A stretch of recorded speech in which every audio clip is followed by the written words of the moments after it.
From the Oklahoman newsroom, this is a Thunder update. I'm Jenny Carlson. Steven Adams continues to evolve his offensive game for the Thunder, and Erik Horne joins us on the phone to talk about that. Erik, we saw on Monday night when the Thunder was in LA for that huge win against the Clippers, we actually saw more of Lob City out of Steven Adams and Russell Westbrook than we might have out of the Clippers.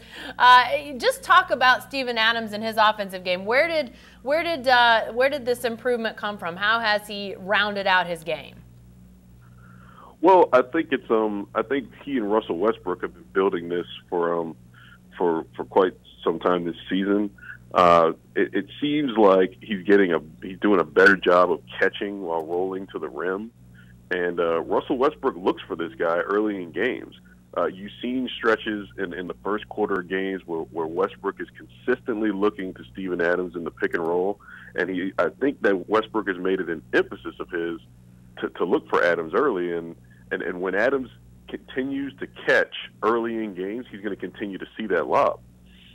Yeah, and it's such a weapon because he's obviously very agile, very skilled on his feet. How much does that change what the Thunder can do offensively? That's not really, even with Enes Kanter, that really isn't an aspect, the dunk off the pick and roll. That isn't really something we've seen this Thunder team really ever have a big man who could do.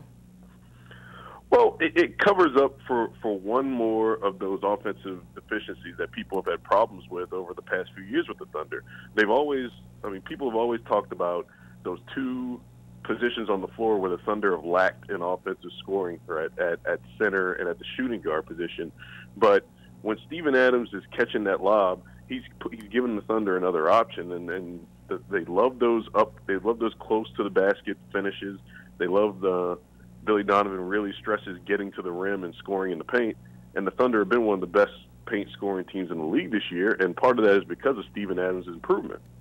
Lastly, Erik, as Steven Adams has improved his offensive game, we obviously know how good of a defender he is.